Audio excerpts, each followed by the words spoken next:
ഉറവകൾ വറ്റുന്നു.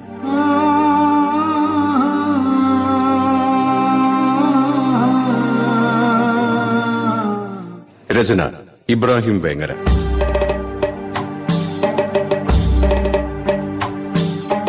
കഥാപാത്രങ്ങൾക്ക് ശബ്ദം പകർന്നവർ: സുധി കല്യാശ്ശേരി, രാധൻ കണ്ണപുരം, ബാലകൃഷ്ണൻ പാപ്പിനിശ്ശേരി, KV രാമചന്ദ്രൻ, പ്രഭൻ പൊടിക്കൊണ്ട്, ഷജിൽ കുമാർ ചെക്കിക്കുളം, സുനിൽ കാവുംഭാഗം, ബാലമുരളി ചിറക്കൽ, രചിത മധു, വിനീത സുമ.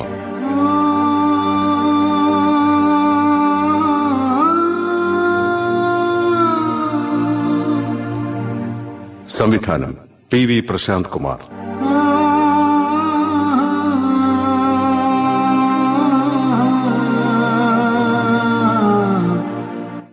ഉറവകൾ വറ്റുന്നു.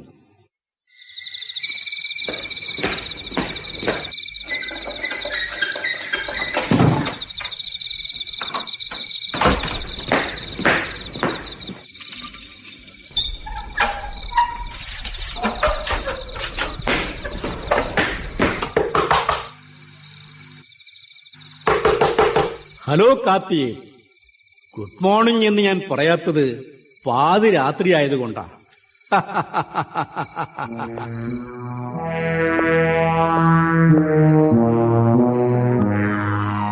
വധശിക്ഷയ്ക്ക് വിധിക്കപ്പെട്ടയാളാണ് കാത്തിയും. വിധി പറഞ്ഞ നാൾ തൊട്ട് ഒരുപാട് പുസ്തകങ്ങൾ ജയിൽ ലൈബ്രറിയിൽ നിന്ന് ഞാൻ എടുത്തു തന്നിട്ടുണ്ട്. ഇല്ലേ, അതിലേറെയും ചരിത്ര പുസ്തകങ്ങൾ. അവയൊക്കെ ജീവിതത്തിൽ നിന്ന് മരണത്തിലേക്കുള്ള താങ്കളുടെ യാത്ര പോലെ പെട്ടെന്ന് വായിച്ചു തീർത്തു. ഇപ്പോൾ 2 ആഴ്ചക്കാലമായി ഖുർആൻ ഗ്രന്ഥം ഞാൻ താങ്കൾക്ക് തന്നിട്ട് നിങ്ങൾ ആ ഗ്രന്ഥത്തിലൂടെ ഉദയാസ്തമനം പോലെ സ്റ്റോപ്പില്ലാതെ സഞ്ചരിച്ചുകൊണ്ടിരിക്കുന്നു. ഞാൻ ഇത്രയും പറഞ്ഞിട്ട് നിങ്ങൾ ഗ്രന്ഥത്തിൽ നിന്നും ശ്രദ്ധ മാറ്റുന്നില്ലല്ലോ. ഹേയ് ഹേയ്, ഒന്ന് തലപൊക്കി നോക്കൂ.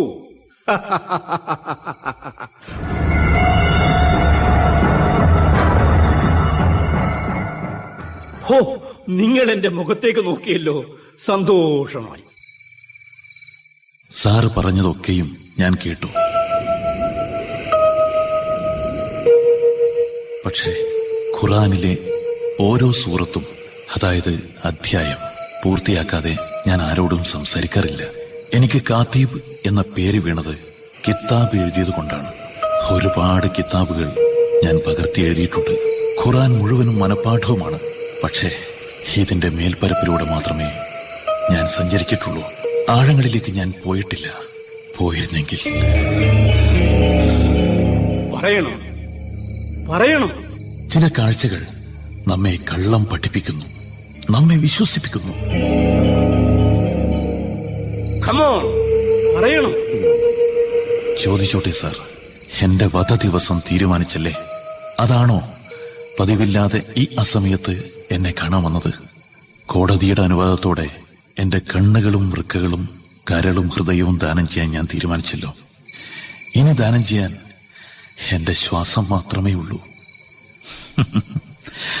അതിനെയായിരിക്കും തൂക്കിലേറ്റുക. ഒന്ന് ചോദിക്കട്ടെ, താങ്കളുടെ അവസാനത്തെ ആഗ്രഹങ്ങൾ ഒന്ന് പറയാമോ? താങ്കളുടെ തിളക്കമുള്ള, ഇങ്ങനെ പറഞ്ഞാൽ പോരാ, തീക്ഷ്ണമായ കണ്ണുകൾ ഒരു സന്യാസിക്കും മറ്റൊന്ന് ഒരു യാചകനും നൽകും. താങ്കളുടെ വൃക്കകൾ 2 ആദിവാസികൾക്കും, ഹൃദയം ഗുജറാത്തിൽ ഒരു മിൽ തൊഴിലാളിക്കും നൽകും. സന്തോഷായി സാർ. മണ്ണിരകൾ ഭക്ഷിക്കേണ്ട അവയവങ്ങൾ മറ്റൊരാളിൽ കൂടി ഇനിയും തുടിക്കുമല്ലോ. ഞാൻ ചോദിച്ചതിന് മറുപടി പറഞ്ഞില്ല. പറയണം.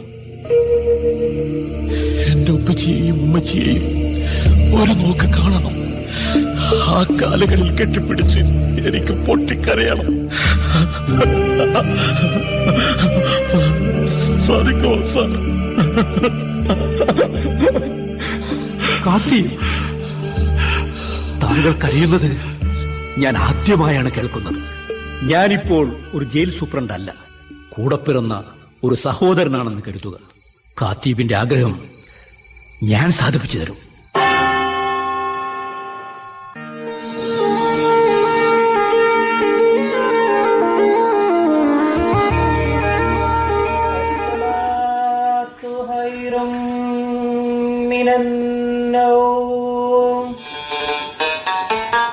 الصلاة خير من النوم الله أكبر الله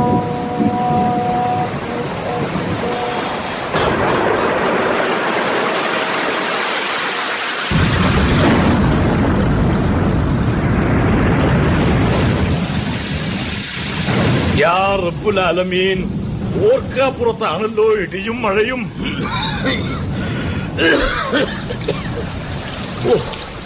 ഒരു മഴ പോലും താങ്ങാൻ കരുത്തില്ലാത്ത ചെറ്റപ്പുരയാണല്ലോ റബ്ബേ. സാറാബി, സാറാബി,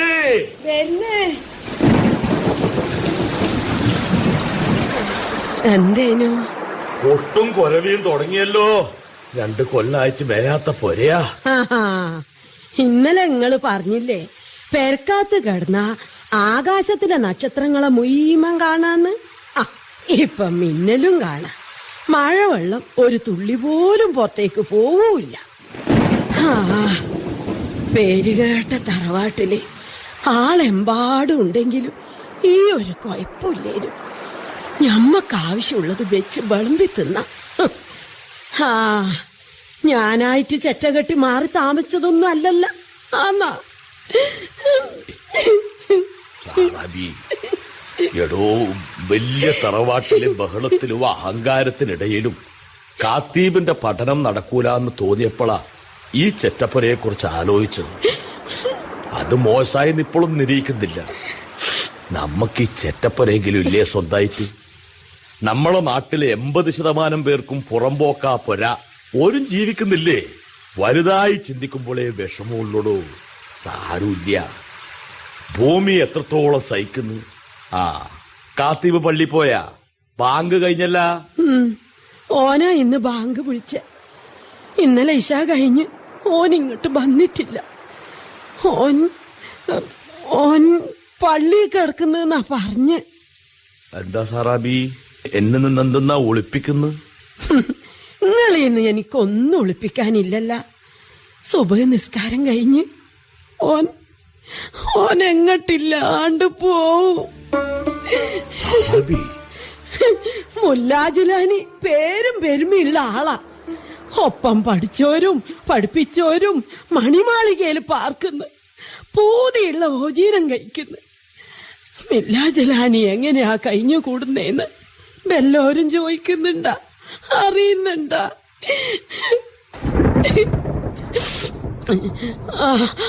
ബുലൂക്ക് തേഞ്ഞ 3 പെണ്ണാ ഈ പെരക്കാത്തുള്ള. ഒന്നിനെങ്കിലും കെട്ടിച്ചേക്കാൻ നമുക്ക് കഴിഞ്ഞ. അവരെങ്ങാനും വേണ്ട അതിനും കാണിച്ച നിങ്ങളുടെ പേരും പെരുമയും എന്താവുന്ന നിങ്ങൾ ആലോചിക്കുന്നുണ്ട? ഇതെല്ലാം നിങ്ങൾക്ക് അറിയാത്തോണ്ടല്ല ഞമ്മള് പറയുന്നത്. ഇതൊക്കെ ഇന്നലെ രാത്രി കാത്തീബ് ഞമ്മളോട് ചോദിച്ചതാണ്. ഓന്റെ ചോദ്യത്തിന്റെ മുമ്പില് ഒരു ഉത്തരവും പറയാൻ ഞമ്മക്ക് കഴിഞ്ഞിട്ടില്ല. സ്വന്തായി കിതാബ് എഴുതി നാട് ചുറ്റി വിൽക്കാന്നും പറഞ്ഞ എന്റെ മോൻ പോയത്. എന്താ ഈ പറയുന്നു? കിതാബ് വെക്ക്? എന്തേ കിതാബ് എഴുതുന്നോന് പൈക്കൂലേ? ഓന് കുടുംബമില്ലേ? ഉപ്പച്ചി കോപ്പുകാരനാണെങ്കിൽ എന്റെ മോൻ ഇങ്ങനെ കഷ്ടപ്പെടൂല. നേരിട്ടല്ലെങ്കിലും കൽബുണ്ട്. ഓനെ ഒന്ന് അനുഗ്രഹിക്കണം. അത് കിട്ടാത്തൊരു കുറവുണ്ട് എന്റെ മോന്. ഉപ്പയെ അനുസരിക്കാത്തവനൊന്നും അല്ല എന്റെ മോൻ.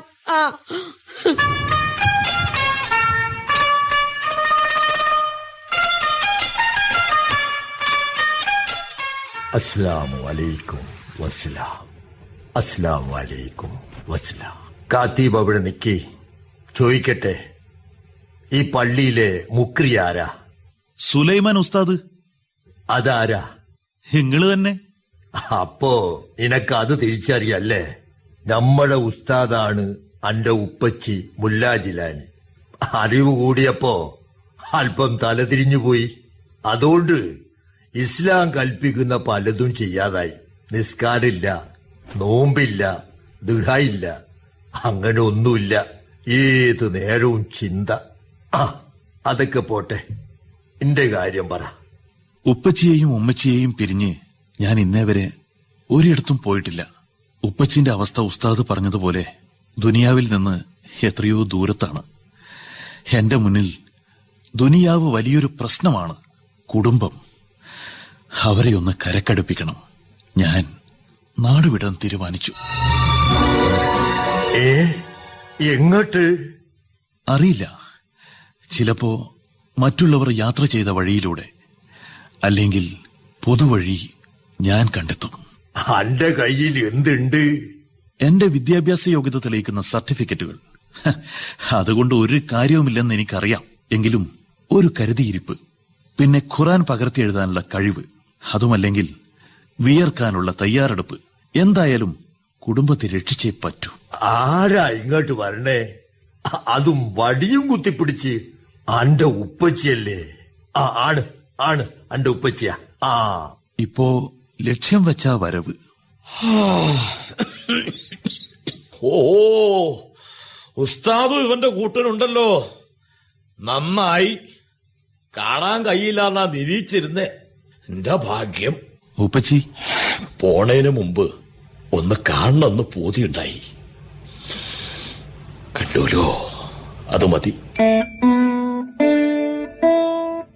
കാത്തിബേ മോനെ, എന്റെ ഉമ്മച്ചിയുടെ തറവാട് വലിയ തറവാടാ. പുതിയോട്ടത്തില്ലം. കാണാ ദൂരത്തോളം സ്വത്തുക്കൾ ഉണ്ടായിരുന്നു. ആനയും കൂപ്പും എന്നു വേണ്ട സർവവും.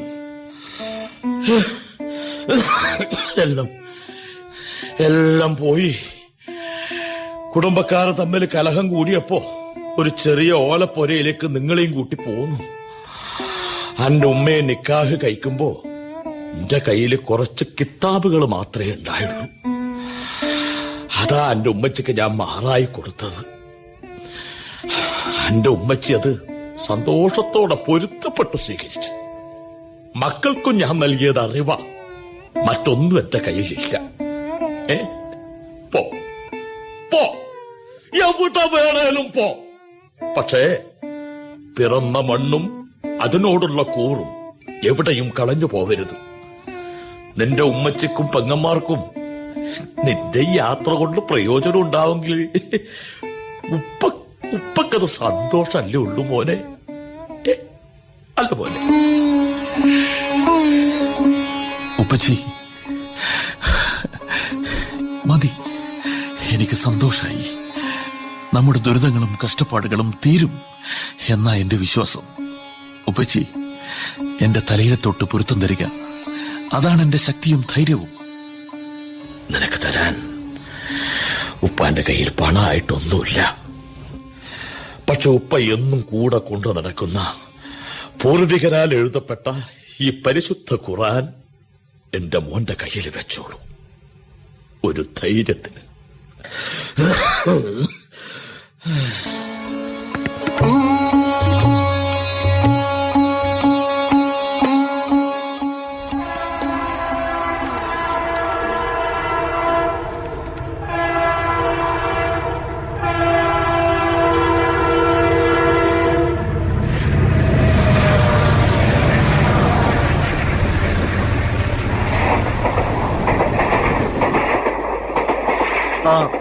ടിക്കറ്റ് യാ റബ്ബുൽ ആലമീൻ, ഞാൻ ടിക്കറ്റ് എടുത്തിട്ടില്ലല്ലോ. മിസ്റ്റർ ചോദിച്ചത് കേട്ടില്ലേ? ടിക്കറ്റ്. സാർ ടിക്കറ്റ് എടുത്തിട്ടില്ല. അവിടെ നിന്ന് എഴുന്നേൽക്കണം. ആ ടോയ്ലറ്റിന്റെ അടുക്കൽ പോയി നിൽക്ക്. ഞാൻ അങ്ങോട്ട് വരാം. ഇയാൾ എവിടുന്നാ കയറിയത്? ചെറുവത്തൂരിൽ നിന്ന്. ടിക്കറ്റ് എടുക്കണം എന്നറിയില്ലായിരുന്നു? അറിയാം സാർ. പിന്നെ എടുക്കാതിരുന്നത്? പണമില്ലായിരുന്നു സാർ. ഇത് പതിവുള്ള ഉത്തരം. കാണാൻ നല്ല മനുഷ്യനാണല്ലോ. കള്ളവണ്ടി കയറുന്നവൻ യാത്രക്കാരുടെ സാധനങ്ങൾ മോഷ്ടിക്കുകയും ചെയ്യും. വല്ലത് എടുത്തിട്ടുണ്ടോടാ? ഇല്ല സാർ, ഞാൻ അത്തരക്കാരനല്ല സാർ. പിഴ 500 രൂപ. മംഗലാപുരത്ത് നിന്നും ഷൊർണൂർ വരെയുള്ള ടിക്കറ്റ് ചാർജ്. പണം എടുത്തേ. സാർ, സത്യമായും എന്റെ കയ്യിൽ കാശില്ല സാർ. പിന്നെ തോളിലിട്ട സഞ്ചിയിൽ എന്താടാ? അത് പറയണം. അധികം പറയിപ്പിക്കാതെ പണം എടുക്കടോ. അല്ല സാർ, ഞാൻ അടുത്ത സ്റ്റേഷനിൽ ഇറങ്ങിക്കോളാം. നിങ്ങൾ ഇറങ്ങണ്ട, പോലീസ് വന്ന് ഇറക്കിക്കൊള്ളും. ഓരോ ശല്യങ്ങള്. തറവാട്ട് വണ്ടിയാണെന്ന വിചാരം. യൂസ്ലെസ്. ഏയ്, കയ്യിൽ കാശുണ്ടെങ്കിൽ അത് കൊടുത്ത് ഒഴിവാക്കുക. അയ്യോ, ഞാൻ കളവ് പറയാറില്ല സ്വാമി. പിന്നെ തോൾ സഞ്ചിയിൽ എന്താണെന്ന് ചോദിച്ചപ്പോ എന്താ ഒന്നും മിണ്ടാതിരുന്നേ? സ്വാമി, സഞ്ചിയിലുള്ളത് അദ്ദേഹത്തിന് ആവശ്യം വരില്ല. ടിക്കറ്റിന് പകരമാവുകയുമില്ല. ഇതൊരു ഗ്രന്ഥമാണ്. TTR സാർ, എന്താ സ്വാമിജി? ഇദ്ദേഹം എത്ര കാശെടുക്കണം? 800 രൂപയോളം വരും. നിങ്ങളാരാ? ഞാനോ? ഞാനൊരു മനുഷ്യൻ. സാറിന് പണം മതിയല്ലോ അല്ലേ? ഞാൻ തരാം. യാത്രക്കാരുടെ ശ്രദ്ധിക്കും. ട്രെയിൻ നമ്പർ 6627 ചെന്നൈയിൽ നിന്നും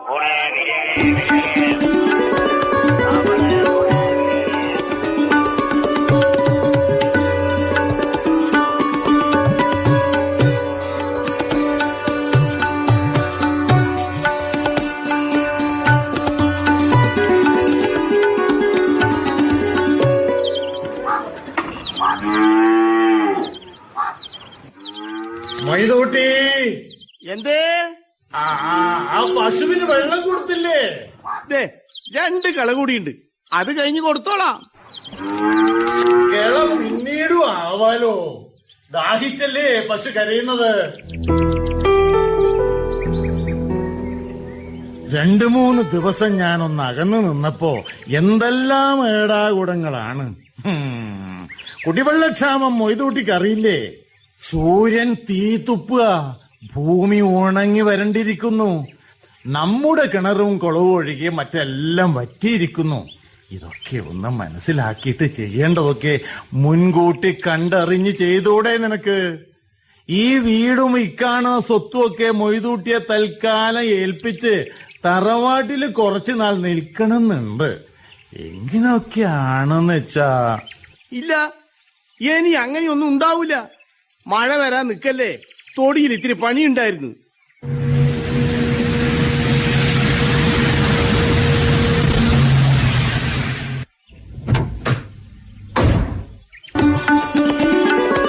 അല്ല, ഇതാര്? പാറുവോ? നീ ഇങ്ങനെ എന്നെ കെട്ടിപ്പിടിക്കാതെ എന്റെ എല്ലു പൊട്ടിപ്പോകും. എനിക്ക് ശ്വാസം മുട്ടുന്നുണ്ടേ. ചോദിക്കട്ടെ, എന്താ ഒരു മുന്നറിയിപ്പില്ലാതെ ഇങ്ങോട്ട് പോണത്? എന്റെ അച്ഛനെ കാണാൻ മുൻകൂട്ടി വിവരം അറിയിക്കണോ? വേണം. ഇന്നലെയാണ് നീ ഇവിടെ ഇങ്ങനെ വന്നതെങ്കിൽ എന്നെ കാണുമായിരുന്നോ? അച്ഛൻ എവിടെ പോയിരുന്നു? ഇനി അത് പറഞ്ഞിട്ടെന്താ കാര്യം? പറയച്ച, എവിടെ പോയിരുന്നു? ഞാനൊന്ന് കൊല്ലൂര് വരെ പോയിരുന്നു. അമ്മയെ കണ്ടിട്ട് കുറച്ച് നാളായല്ലോ. എന്നിട്ടെന്താ എന്നെ വിളിച്ചറിയിക്കാതിരുന്നത്? പേടിച്ചിട്ടാ. ഞാൻ വിളിച്ചു പറഞ്ഞ നീ ഓടി വരുമെന്ന് എനിക്ക് നല്ല നിശ്ചയമുണ്ട്. അങ്ങനെ വരട്ടെ. അപ്പോ എന്നെ അറിയിക്കാതെ അച്ഛൻ എവിടെയും പോവല്ലേ? അങ്ങനെ എവിടെയും പോവില്ല. മൂകാംബികയിൽ പോകും. എന്നെ ഇടിക്കാതെ. മിണ്ടൂല, അച്ഛനോട് ഞാൻ മിണ്ടില്ല.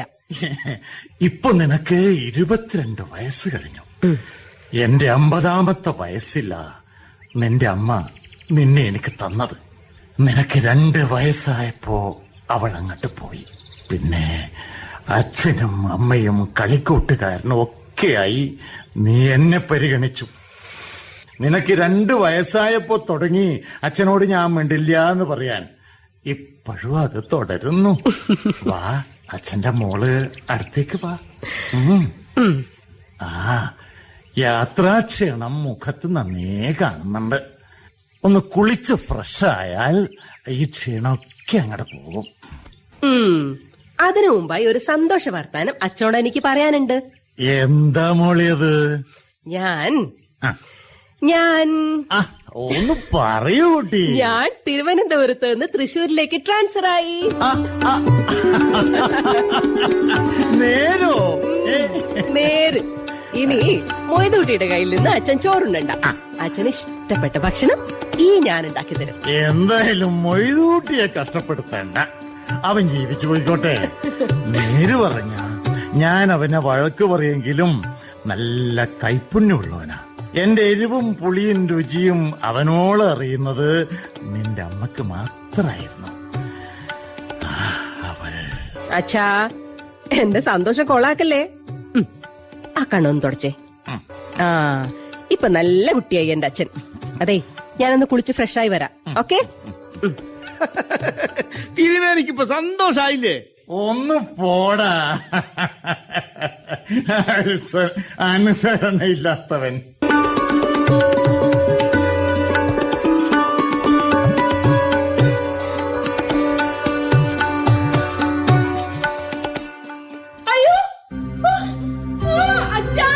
എന്താ മോളെ? എന്താ എന്താ? ഒരാൾ എന്റെ കിടപ്പറയിൽ. ഓ, അതാണോ? നീ വിഷമിക്കാതെ ഞാൻ പറയുന്നതൊന്ന് കേൾക്ക്. നിന്നോട് ഞാൻ പറയാൻ വിട്ടുപോയതാ. നീ പെട്ടെന്ന് വരൂന്ന് ഞാൻ നിരീക്ഷിച്ചില്ലല്ലോ കുട്ടി. അയാളെ അകത്ത് കയറ്റി നിന്റെ മുറിയിൽ കിടത്തിയത് ഞാനാ. അയാൾ കള്ളനോ തെമ്മാടിയോ ഒന്നുമല്ല. പിന്നെ ആരയാള്? അയാൾ എവിടുത്തെ? അത് എന്താ ഒന്നും മിണ്ടാത്തത്? എന്താ അയാളെ പേര്? മോളെ, ഇതൊന്നും ഞാൻ അയാളോട് ചോദിച്ചില്ല. വഴിയിൽ കണ്ടുമുട്ടിയ ഒരു മനുഷ്യൻ. ദിവസങ്ങളായി പട്ടിണി കിടന്ന അയാൾക്ക് ഞാൻ വയറു നിറയെ ഭക്ഷണം വാങ്ങിക്കൊടുത്തു. ഭക്ഷണം കഴിച്ചു കഴിഞ്ഞപ്പോ ക്ഷീണമുണ്ടെന്ന് പറഞ്ഞു. ഞാൻ ഇങ്ങോട്ട് കൊണ്ടുവന്നു. നീ ഇവിടെ ഇല്ലാത്തത് കൊണ്ട് നിന്റെ മുറിയിൽ വിശ്രമിക്കാൻ പറഞ്ഞു. അയാൾ ഉണരട്ടെ, എല്ലാം നമുക്ക് ചോദിക്കാം.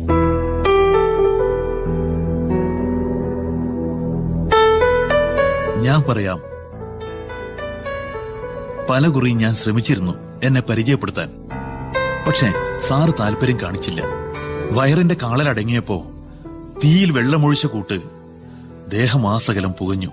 എന്റെ അസ്വസ്ഥത കണ്ടിട്ടാവണം തിരുമേനി പെട്ടെന്ന് ഇങ്ങോട്ട് കൊണ്ടുവന്നതും ഈ വലിയ തറവാട്ടിലെ കാറ്റും വെളിച്ചവും ഏറെയുള്ള ആ മുറിയിൽ എന്നെ വിശ്രമിക്കാൻ അനുവദിച്ചതും. എന്റെ പേര് കാത്തീപ് എന്നാണ്. എന്താ നിങ്ങളുടെ മുഖങ്ങളിൽ ഭാവപകർച്ച കാണാത്തത്? ചെറുതായൊരു ഞെട്ടൽ. ഞാനൊരു മുസ്ലിമാണ്.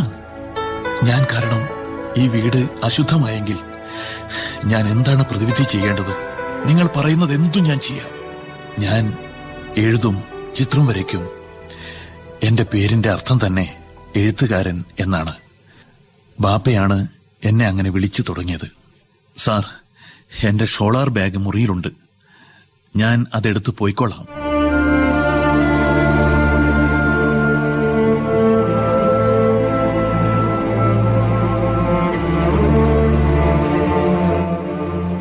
മോളെ പാറു, നീ എന്താ വല്ലാതിരിക്കുന്നേ?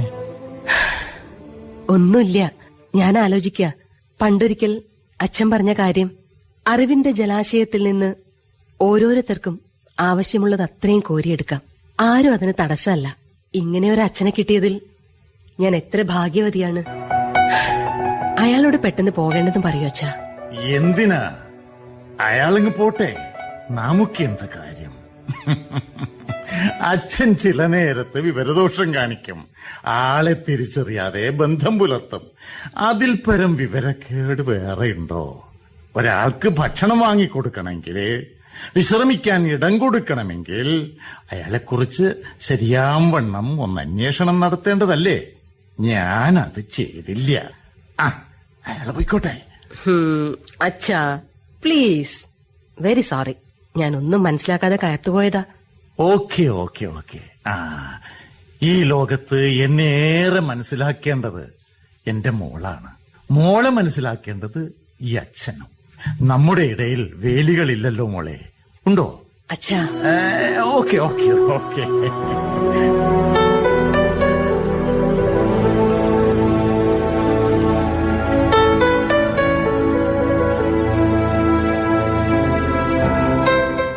സാർ, ഞാൻ പോട്ടെ. അവിടെ നിൽക്കൂ. ഇവളുടെ മുറി നിങ്ങൾ അശുദ്ധമാക്കിയെന്ന് ഇവൾ പറയുന്നു. അതിന് പ്രായശ്ചിത്തം ചെയ്യാമെന്ന് താങ്കളും പറഞ്ഞുവല്ലോ. പറഞ്ഞു. ഞാൻ എന്താണ് ചെയ്യേണ്ടത്? എനിക്കാവുന്നതാണെങ്കിൽ എന്തും ചെയ്യാം. അച്ഛാ, മിണ്ടാതിരിക്കും മോളെ. ഒരച്ഛന്റെ സ്വാതന്ത്ര്യം എനിക്ക് തരണം. കാത്തേം, നിങ്ങൾ ചിത്രം വരയ്ക്കുമെന്നാണല്ലോ പറഞ്ഞത്? അതെ. എങ്കിൽ എന്റെ മോളുടെ ഒരു പെയിന്റിങ് ഇവിടെ വെച്ച് ചെയ്യണം. സാർ. അച്ഛാ. ആ, മോള് പോയി ഫ്രഷ് ആയിട്ട്.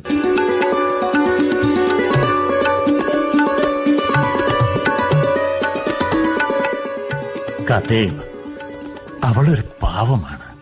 ഒരച്ഛനും മകളും എന്നതിനപ്പുറം ഞങ്ങള് സുഹൃത്തുക്കളാണ്. അവളെ എനിക്ക് നന്നായിട്ടറിയാം. 1-2 നിമിഷങ്ങൾ കൊണ്ട് ഞാൻ അവളുടെ ഹൃദയം കണ്ടു. അതിൽ അവൾ സ്വരൂപിച്ചു വെച്ച കുറെ ശലഭങ്ങൾ. ഇനി ചോദിക്കട്ടെ, എവിടെയാ നാട്? പെരിഞ്ചല്ലൂർ. പെരിഞ്ചല്ലൂർ.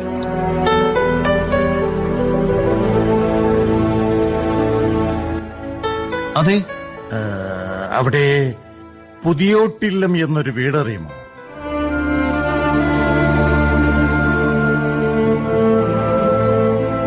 ഏയ്, എന്താ ഒന്നും മിണ്ടാത്തത്? എന്താ തിരുമേനിക്ക് ആ തറവാട് അറിയോ? അറിയോന്നോ? പ്രസിദ്ധമല്ലേ? മാത്രവുമല്ല, ഞാനും ആ കുടുംബവുമായി നല്ല ബന്ധമുണ്ട്. എന്താ എന്താ നിങ്ങളുടെ കണ്ണ് നിറഞ്ഞത്? ഏയ്, ഒന്നുമില്ല. ഒന്നുമില്ല എന്ന് പറയുമ്പോൾ എന്തോ ഉണ്ടെന്ന് മനസ്സിലാക്കുന്നു. പറയൂ കുട്ടി. തിരുമേനി, പുതിയോട്ടില്ലത്ത് തന്നെയാണ് ഞാൻ. ബാപ്പയുടെ പേര്? മുല്ല ജിലാനി. എന്റെ ഈശ്വര.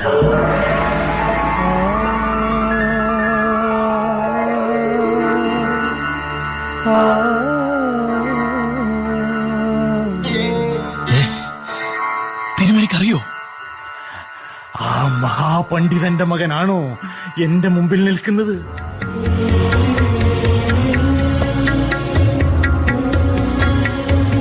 ചോദിക്കട്ടെ, അദ്ദേഹം ഇപ്പോ ജീവിച്ചിരിക്കുന്നു. ഒന്നിനും കൊള്ളാത്ത എനിക്ക് ഒരു പിറവി തന്നുകൊണ്ട്. ആര് പറഞ്ഞു ഒന്നിനും കൊള്ളാത്തവനെന്ന്? ധനമാണോ ഒരാളുടെ അറിവ് നിശ്ചയിക്കുന്നത്? കുട്ടിയെ, നീ സമ്പന്നനാണ്, ഭാഗ്യവാനാണ്. മുല്ലാ ജിലാനിയുടെ മകനാണെന്ന് പറയുന്നത് തന്നെ അഭിമാനമല്ലേ? തീർച്ചയായും. പക്ഷേ ഞാൻ ദുഃഖിതനാണ്. ബാപ്പയുടെ പാണ്ഡിത്യവും തറവാടിന്റെ കേമത്തരവും ജോലിയില്ലാതെ അലയുന്ന ഒരു തെണ്ടിയാക്കി എന്നെ. കുടുംബത്തിന്റെ ദുരവസ്ഥ ഒരു മാറാരോഗിയെപ്പോലെയാക്കി എന്നെ. കുടുംബം എനിക്ക് ചുമക്കാൻ പറ്റുന്നതിലും എത്രയോ ഭാരമുള്ളതാണ്. എല്ലാറ്റിനും ഒരു വഴിയുണ്ടാവും. എനിക്ക് ബാപ്പയെ ഒന്ന് കാണണം. എത്രയോ വർഷമായി ഞാൻ അദ്ദേഹത്തെ കണ്ടിട്ട്. ഞാൻ ബാപ്പയെ ഇങ്ങോട്ട് കൊണ്ടുവരാം. ആ കാര്യം നമുക്ക് പിന്നീട് തീരുമാനിക്കാം. ബാപ്പയുടെ വിലാസം എനിക്കൊന്ന് വേണം. ഞാൻ തരാം. ചോദിക്കട്ടെ, പെയിന്റിങ്ങിന് വേണ്ടുന്ന കളേഴ്സ് എന്തൊക്കെ വേണം? മൊയ്തൂട്ടിയെ തൃശ്ശൂർക്ക് അയക്കാം. ഒരു ലിസ്റ്റ് ഉണ്ടാക്കിക്കോളൂ. ഏയ്, അതൊന്നും വേണ്ട. പ്രകൃതിയിൽ നിന്ന് തന്നെ ഞാനത് കണ്ടെത്തിക്കൊള്ളാം. പരിശുദ്ധമായ ഖുർആൻ എഴുതുന്ന നിറക്കൂട്ടിൽ നിന്ന് തന്നെ ഞാനതെടുക്കും. ഒരിക്കലും മങ്ങിപ്പോകാത്ത ഒരു ചിത്രമായിരിക്കണം പാർവിന്റേത്. നിന്നെ കണ്ടുമുട്ടിയത് എന്റെ ഭാഗ്യമായി ഞാൻ കരുതുന്നു. ഇതിന്റെ പിന്നിൽ ഏത് ശക്തിയാണ് പ്രവർത്തിച്ചതെന്ന് അറിയില്ല. എല്ലാം നന്നായി വരും. ഒന്ന് ചോദിക്കട്ടെ, ഇനി ഈ ബാഗ് ഷോളറിൽ തന്നെ തൂക്കണമെന്നുണ്ടോ? ഒരുപാട് ഭാരമുണ്ടെന്നല്ലേ പറഞ്ഞത്? ഇത്തിരി താഴെ ഇറക്കി വെച്ചാൽ നല്ലതല്ലേ? തൊടിയിൽ പടവുകൾ കിട്ടിയ നല്ലൊരു കുളമുണ്ട്, ശുദ്ധമായ വെള്ളം. അതിന്റെ തണുപ്പ് നിലനിർത്താൻ നിറയെ താമര. ഒന്ന് മുങ്ങിക്കുളിച്ചാൽ നഷ്ടപ്പെട്ട ഉണർവ് തിരിച്ചു കിട്ടും. ഞാനും കൂടെ വരാം. മാറ്റിയെടുക്കാൻ വസ്ത്രമുണ്ടോ ബാഗിൽ? ഉണ്ട്, പക്ഷേ മുഷിഞ്ഞതാണ്. സാരില്ല, നിറം വെപ്പിക്കാവുന്നതല്ലേ ഉള്ളൂ. ഞാൻ കാഷായ വസ്ത്രത്തിനുള്ളിൽ കയറുന്നതിന് മുമ്പ് സിൽക്ക് ജുബയും പുളിയിലക്കരമുണ്ടുമാണ് ധരിച്ചത്. അവയൊക്കെ പാറു സൂക്ഷിച്ചു വെച്ചിട്ടുണ്ട്. ആർക്കും ഇതേവരെ കൊടുത്തിട്ടില്ല. ഒരുപക്ഷെ അവൾ നിങ്ങൾക്കായി കരുതി വെച്ചതാവാം. ഒരു മനസ്സിലാണല്ലോ നമ്മളെല്ലാവരും നീന്തി തുടിക്കുന്നത്.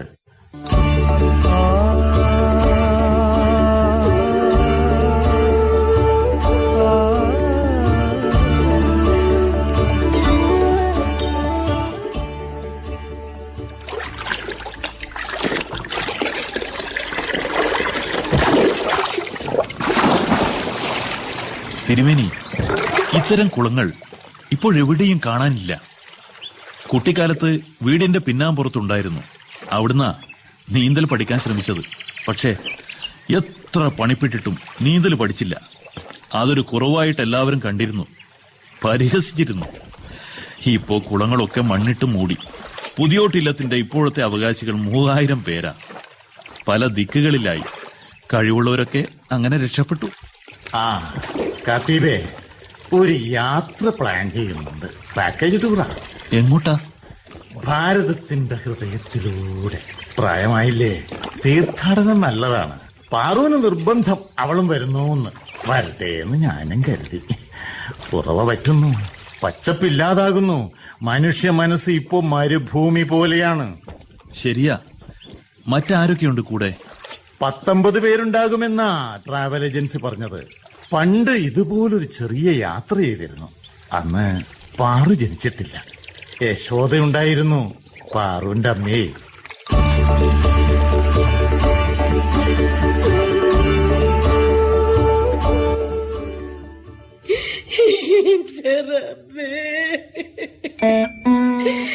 നമ്മളെന്താ ചെയ്യാ പഠിച്ചോനെ?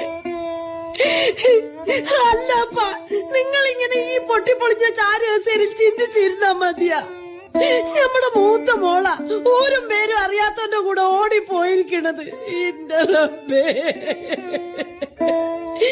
ഇതൊന്നും താങ്ങാനുള്ള കൽപ്പുറപ്പ് ഞമ്മക്കില്ലല്ലോ എന്റെ പഠിച്ചോനെ.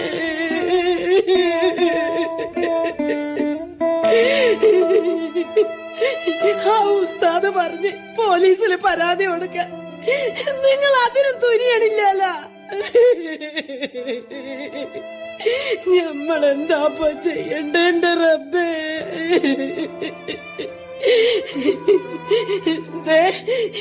ഇനി 2 കൂടി ഞമ്മടാത്ത പുലൂക്ക് തേച്ച് നിക്കണുണ്ട്. ഓരും കണ്ടോന്റെ കൂടെ ഒളിച്ചോടി പോവൂലെന്ന് എന്താ ഇത്ര ഉറപ്പ്?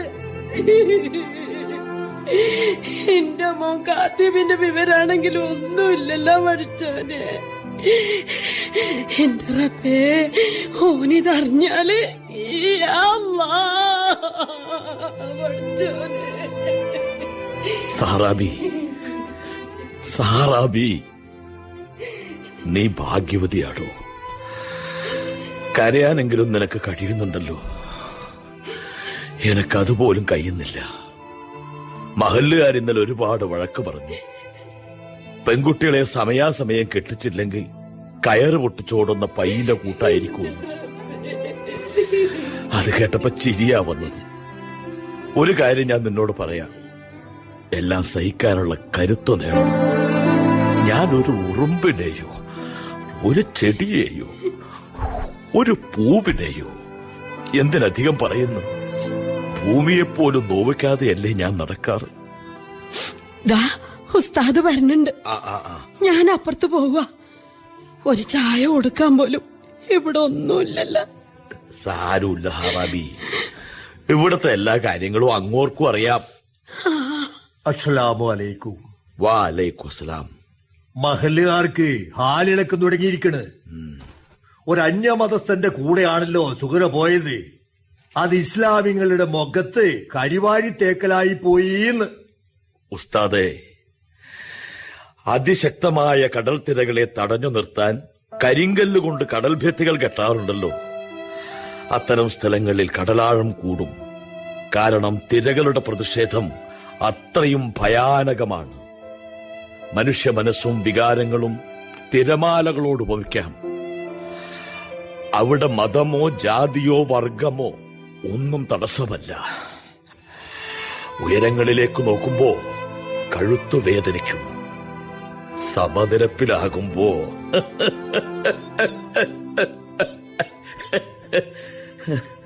ദേ തപാൽ ശിപായി വന്നിരിക്കണ്, ഒന്ന് കാണണോന്ന്. ഇങ്ങോട്ട് വരാൻ പറ. ആ നമസ്കാരം. നമസ്കാരം കുമാര. ഒരു മണി ഓർഡർ ഉണ്ട്. മണി ഓർഡറോ?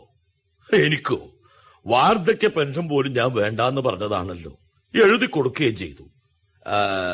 ഇതിപ്പോ എവിടുന്നാ? ഒറ്റപ്പാലത്ത് നിന്നാണ്. 5000 രൂപ. 5000 രൂപയോ? യാ അല്ലാ. അത് അയച്ചാളുടെ പേരെന്താ? പേര് VSN എന്നേ ഉള്ളൂ. ഇതിലൊന്ന് ഒപ്പിട്ട ഒരു കുറിപ്പ് താഴെ എഴുതിയിട്ടുണ്ട്. പ്രിയപ്പെട്ട മുല്ല, സദയം ഈ പണം സ്വീകരിച്ചാലും എനിക്ക് മുല്ലയെ കാണണം. ഞാൻ വരും. സ്വന്തം.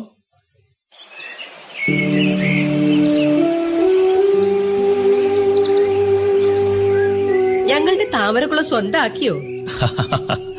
ഇതാര്? പാറുവോ? എന്റെ പേര് പാർവതി എന്നാണ്. അച്ഛൻ വിളിക്കുന്ന പേരാണ് പാറു. ആ വിളിയാണല്ലോ ഞാൻ ആദ്യം കേട്ടത്. പാറു എനിക്കിഷ്ടാണ്. എന്ത്? ഈ പാറു എന്ന പേരേ. എനിക്കും. അച്ഛൻ കാഷായ വസ്ത്രത്തിലേക്ക് എന്നാ ഇറങ്ങിയത്? 2-3 വർഷം കഴിഞ്ഞു. പണ്ടൊന്നും അച്ഛൻ ആത്മീയത ഇല്ലായിരുന്നു. ഇപ്പോ തികഞ്ഞ ഭക്തനാണ്. അച്ഛന് എന്തായിരുന്നു ജോലി? Income tax കമ്മീഷണറായാണ് പിരിഞ്ഞത്. ഓ, അത് ശരി. ഒന്ന് ചോദിക്കട്ടെ, ഇതിനു മുമ്പ് ഏതെങ്കിലും പെണ്ണിന്റെ ചിത്രം വരച്ചിട്ടുണ്ടോ? ഏയ് ഇല്ല. പക്ഷേ പ്രകൃതിയുടെ വിവിധ ഭാവങ്ങൾ വരച്ചിട്ടുണ്ട്. അങ്ങനെയെങ്കിൽ എന്റെ ചിത്രമാണ് ആദ്യത്തേത്. അതെ.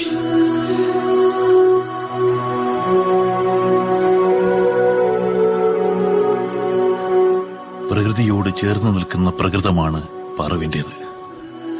സ്വഭാവം കണ്ടപ്പോ അങ്ങനെയാ തോന്നിയത്. അകലെ നിന്ന് കണ്ടതല്ലേ ഉള്ളൂ. അപ്പോഴല്ലേ പൂർണ്ണമായി കാണാൻ പറ്റൂ. ഞാൻ തോറ്റു. വേണ്ട, പാറു ജയിക്കണം.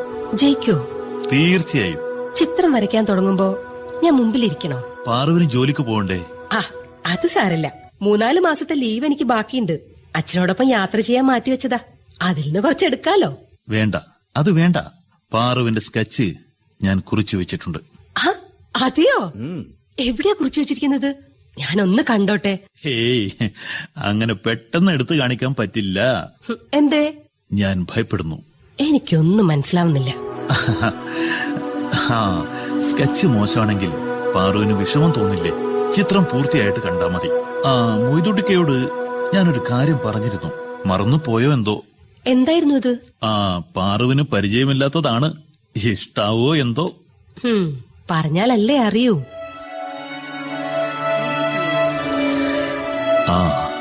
കടലിൽ കൂന്തൽ എന്ന് പറയുന്നൊരു ജീവിയുണ്ട്. മത്സ്യഗണത്തിൽപ്പെട്ടതാണ്. അതിന്റെ കഴുത്തിന് താഴെയായി ഒരു സഞ്ചിയുണ്ട്. ആ സഞ്ചിയിൽ നീലമഷി കാണാം. ശത്രുക്കളിൽ നിന്നും രക്ഷപ്പെടാൻ പടച്ച തമ്പുരാൻ നൽകിയ ആയുധം. പാറുവിന്റെ ഈ കണ്ണുകളുടെ കൃഷ്ണമണിയുടെ നിറമാണതിന്. ഇന്നലെ ഇളം ചെത്തുകല്ലുകളും ചണയും ചെമ്പരത്തിപ്പൂക്കളും ഇലകളും ഗോമൂത്രത്തിൽ വെവ്വേറെ അരച്ചു വെച്ചിട്ടുണ്ട്. കൂന്തലിന്റെ മഷി കൂടി കിട്ടിയാൽ വര തുടങ്ങാം. ഇത്ര മാത്രം ബുദ്ധിമുട്ടണോ? ആവശ്യമുള്ള ചായം മാർക്കറ്റിൽ കിട്ടുമല്ലോ. ഇഷ്ടം പോലെ. പക്ഷേ പാറുവിന്റെ ചിത്രം വരക്കാൻ എനിക്കതൊന്നും പോരാ.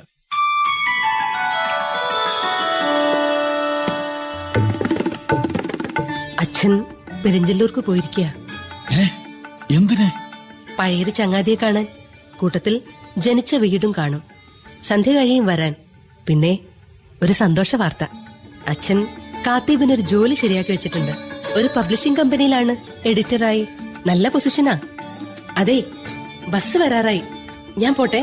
വൈകുന്നേരം നേരത്തെ കാണാട്ടോ.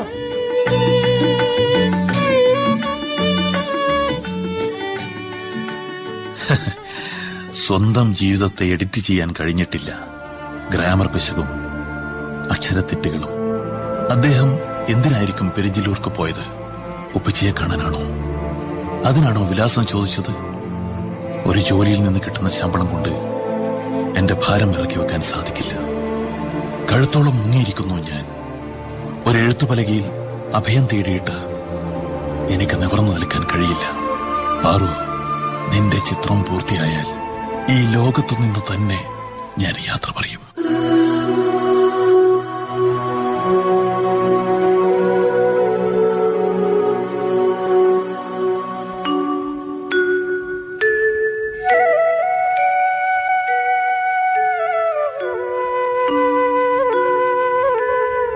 മുല്ല, ആരാ? എന്നെ ഒന്ന് സൂക്ഷിച്ചു നോക്കിയേ. കണ്ടതായി ഓർക്കുന്നില്ല. പ്രായം 75 കഴിഞ്ഞിട്ടും കാഴ്ചക്ക് കുഴപ്പമൊന്നുമില്ല. ഞാൻ നിന്റെ കേസാണ്. ശങ്കരൻകുട്ടി, കിഴക്കേയില്ലത്ത് ശങ്കരൻകുട്ടി. ശങ്കരനോ? എന്റെ കേസോ? ഇത്രയും വർഷം താൻ എവിടായിരുന്നോ? ഒക്കെ പറയാം. കാഷായ വസ്ത്രം, നിന്റെ താടി, നെറ്റിയിൽ ആവശ്യത്തിൽ കൂടുതൽ ഭസ്മം, കഴുത്തിൽ രുദ്രാക്ഷമാലകൾ. എനിക്കെന്തോ വിശ്വസിക്കാൻ കഴിയുന്നില്ല. ശങ്കര, എന്റെ നിസ്കാരത്തഴമ്പുള്ള നെറ്റി, ഭസ്മം തേച്ച് കുറിയിട്ട നിന്റെ നെറ്റിയോട് ഞാനൊന്ന് ചേർത്ത് വെക്കട്ടേടോ? നമുക്കൊന്ന് കെട്ടിപ്പിടിക്കാടോ? സന്തോഷായി. ജീവിതത്തിൽ നിന്നെ കാണുമെന്ന് നിരീക്ഷിച്ചിട്ടേയില്ല. ജോലി സംബന്ധമായ യാത്രയിലായിരുന്നു. റിട്ടയർഡ് ആയതിനു ശേഷം ഒറ്റപ്പാലത്ത് സ്ഥിരം താമസമാക്കി. പിന്നെ എല്ലാ കാര്യങ്ങളും ഞാൻ അറിഞ്ഞു. യശോദയുടെ ഒറ്റപ്പാലത്തുള്ള തറവാട് വളരെ വലുതാ. ഒരുപാട് മുറികളുണ്ട്. കണ്ണെത്താ ദൂരത്ത് വയലും പറമ്പും ഉണ്ട് അവിടെ. നമുക്ക് കുടുംബസമേതം അങ്ങോട്ട് മാറിക്കൂടെ? ജീവിക്കാനുള്ള വകകളൊക്കെ തൊടിയിന്ന് തന്നെ കിട്ടും. ആരും അവകാശം പറഞ്ഞു വരാനില്ല. പൂജാമുറിക്ക് തൊട്ട് തന്നെ നമുക്ക് ഒരു നിസ്കാരമുറി കൂടി ഉണ്ടാക്കാം. ശങ്കര, നമ്മൾ ഒരു തറവാട്ടുകാരല്ലടോ. എന്റെ കുടുംബത്തിലെ കുഞ്ഞമ്മ ആമിനയായിട്ടില്ലെങ്കിൽ നമ്മൾ ഒന്നിച്ച് ഒരു വീട്ടിൽ താമസിക്കേണ്ടവരായിരുന്നില്ലേ? മുല്ലയുടെ അവസ്ഥ എന്നെ വല്ലാതെ വേദനിപ്പിച്ചു. അല്ല, നിക്കട്ടെ. ഈ KS-നോട് എന്നെ കുറിച്ച് ഇത്രമാത്രം സംസാരിച്ചത് ആരാ? അത് കാത്തീബ്. കാത്തീബോ? അവൻ എന്റെ വീട്ടിലുണ്ട്. ഒരു ജോലിയും ശരിയാക്കി വെച്ചിട്ടുണ്ട്. ഇനിയുള്ള കാലം സന്തോഷത്തോടുകൂടി നമുക്കൊന്നിച്ചു കഴിയാം. നിന്റെ വലിയ മനസ്സിന് ഞാൻ എന്താ പറയാ?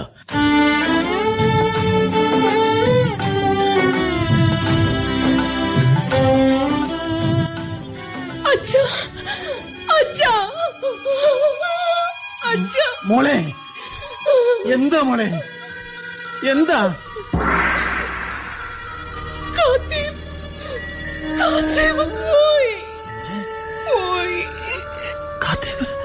കാത്തീബ് പോയെന്നോ? അതെ അച്ഛാ, എന്റെ ചിത്രം പൂർത്തിയാക്കി എന്റെ ബെഡ്റൂമിൽ വെച്ചിട്ട് ഇത് അതിന്റെ കൂടെ ഒരു കുറിപ്പും. അച്ഛൻ വായിച്ചു നോക്കൂ.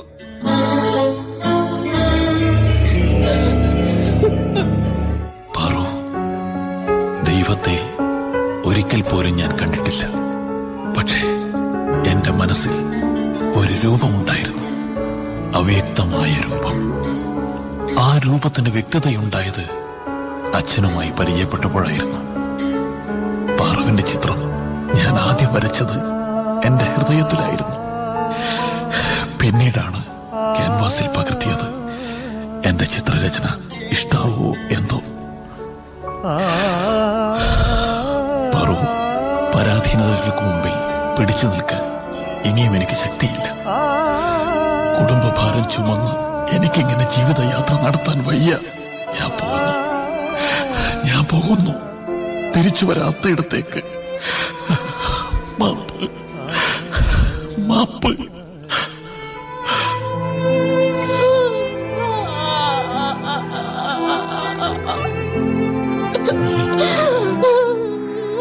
നീ എന്നെ തോൽപ്പിച്ചു കളഞ്ഞല്ലോ കുട്ടി.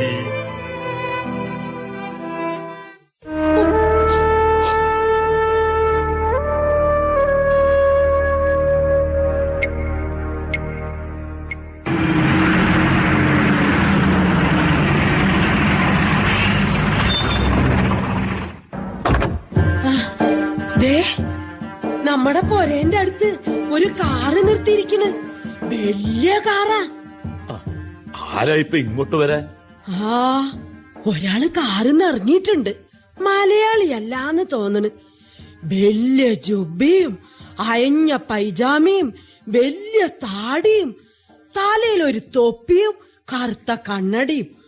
ഓ രാജാനബാവു, ഇബിലീസാണോ പഠിച്ചോനേനി? ദേ അയാള് ചുറ്റും നോക്കണുണ്ട്. ഇങ്ങോട്ട് തന്നെ. ദേ കുട്ടികളോട് പുറത്തോട്ട് ഇറങ്ങണ്ടെന്ന് പറയട്ടെ ഞാൻ. പഠിച്ചോനെ. അസ്സലാമലൈക്കും. വാലൈക്കുസലാം. കാത്തീബിന്റെ ബാപ്പയല്ലേ? അതെ.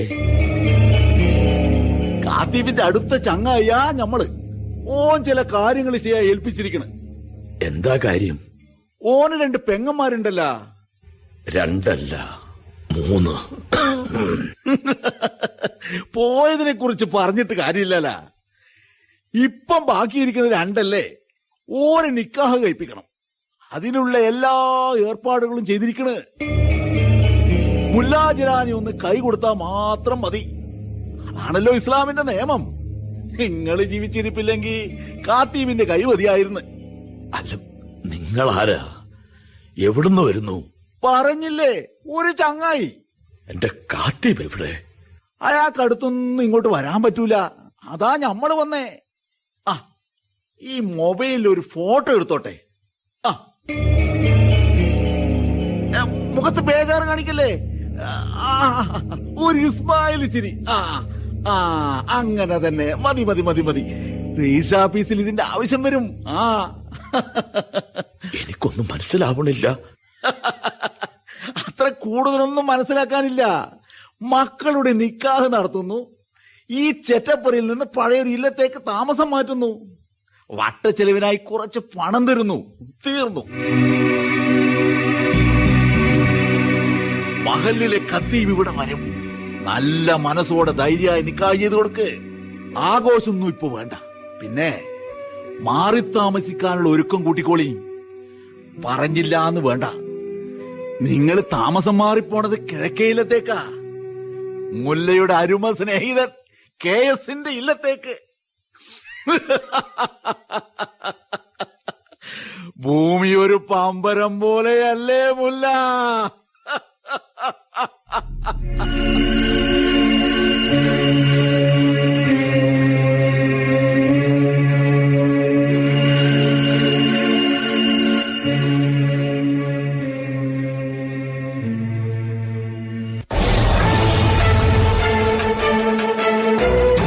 പ്രധാന വാർത്തകൾ ചുരുക്കത്തിൽ. മത തീവ്രവാദ പ്രസ്ഥാനത്തിന്റെ സൂത്രധാരൻ കേരളത്തിൽ. കുറഞ്ഞ കാലം കൊണ്ട് കുപ്രസിദ്ധനായ തീവ്രവാദി നേതാവ് മലയാളിയാണെന്ന് സൂചന.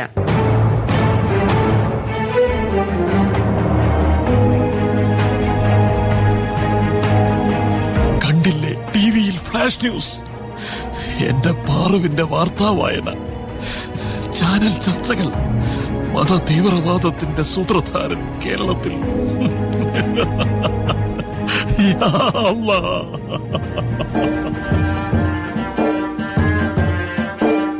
അസ്സലാമലൈക്കും യാ ഹബീബി. എന്താ സലാം ചൊല്ലിയിട്ട് മടക്കാതിരുന്നത്? അള്ളാഹുവിന്റെ അനുഗ്രഹത്തിന് നിങ്ങൾ അർഹനല്ലാത്തത് കൊണ്ട് തന്നെ. അത്ര വലിയ പാപം ചെയ്തിരിക്കണേ നമ്മള്. കടലിൽ മരണത്തോട് മല്ലടിക്കുന്ന നേരത്ത് കൊടും തിരകളിലേക്ക് ചാടി രക്ഷപ്പെടുത്തിയതോ പാപം. ഒരു നേരത്തെ ഒജീനിന് പോലും വകയില്ലാത്ത കാത്തീബിനെ കോടീശ്വരനാക്കിയതാണോ മഹാപാപം? ഇന്ന് നിങ്ങളുടെ വില എത്ര കോടിയാണെന്നറിയോ?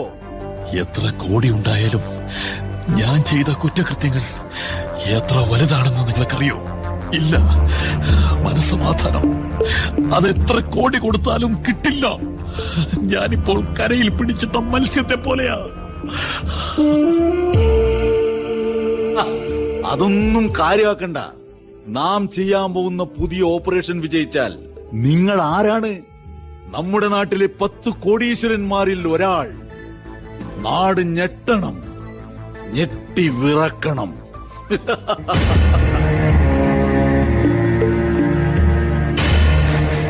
പിന്നെ തെറ്റ്, പണം എല്ലാ തെറ്റുകളെയും ഇല്ലാതാക്കും. ഇല്ല, ഈ ഓപ്പറേഷൻ ഞാൻ നടത്തില്ല. ചെയ്തു പോയ എല്ലാ തെറ്റുകൾക്കും മാപ്പ് തരാൻ ഞാൻ അല്ലാഹുവിനോട് പ്രാർത്ഥിച്ചുകൊണ്ടിരിക്കുകയാണ്. ഒരു കാര്യം മനസ്സിലാക്കിക്കോ, നാം തീരുമാനിച്ചതൊക്കെ നടക്കും. ഇതിൽ കാത്തീബ് ഇടപെട്ടില്ലെങ്കിലും നിങ്ങളുടെ പേരിൽ തന്നെയായിരിക്കും ഇത് അറിയപ്പെടുക.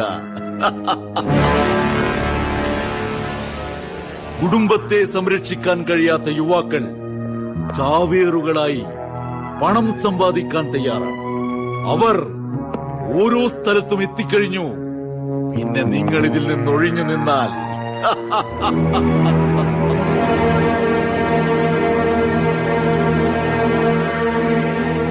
ഞാൻ മുഴുവനും പറയുന്നില്ല. അതുകൊണ്ട് ചീത്ത ചിന്ത കളഞ്ഞ് തൊഴിലിനോട് കൂറ് കാണിക്ക്. അള്ളാഹുവിന്റെ അനുഗ്രഹമുണ്ടാവട്ടെ. ഓനാണല്ലോ എല്ലാം നിശ്ചയിക്കുന്നത്. നമ്മളൊക്കെ വെറും ആയുധമല്ലേ കാത്തീബേ?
സൂപ്രണ്ട് സാർ,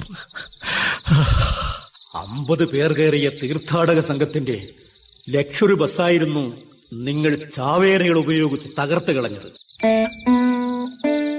ആ ബസ്സിൽ വൃദ്ധന്മാരും യുവാക്കളും സ്ത്രീകളും കുട്ടികളും ഉണ്ടായിരുന്നു.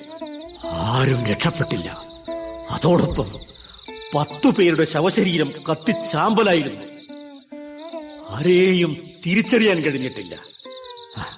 അടുത്ത കാലത്താണ് DNA പരിശോധന പ്രകാരം അവരാരൊക്കെയാണ് തിരിച്ചറിഞ്ഞത്. കേൾക്കണോ അവരുടെ പേരുകൾ? പറയൂ.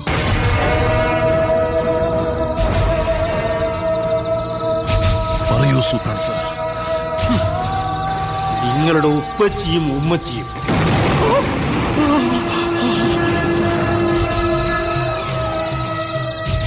ഒറ്റപ്പാലത്തെ ശങ്കരൻ തിരുമേനിയും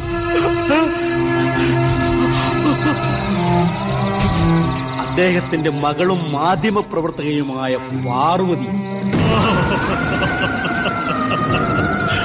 യാ അല്ലാഹ്.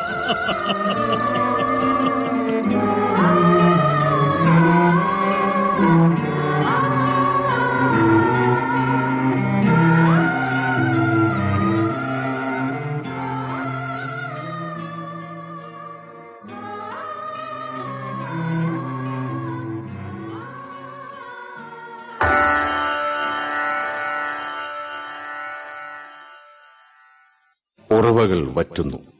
നാടകം പൂർണ്ണമാകുന്നു.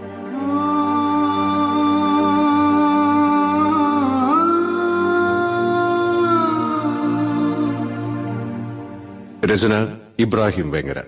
സംവിധാനം പി വി പ്രശാന്ത് കുമാർ.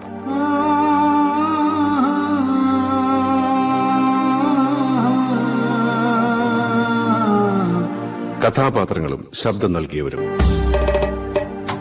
കാത്തീം സുധി കല്യാശ്ശേരി, മുല്ല രാധൻ കണ്ണപുരം, തിരുമേനി ബാലകൃഷ്ണൻ പാപ്പിനിശ്ശേരി, ഉസ്താദ് പ്രഭൻ പൊടിക്കൊണ്ട്, തീവ്രവാദ നേതാവ് ഷജിൽ കുമാർ ചെക്കിക്കുളം, TTR സുനിൽ കാവുംഭാഗം, മൊയ്തു ബാലമുരളി ചിറക്കൽ, സാറ രചിത മധു, പാർവതി വിനീത സുമം.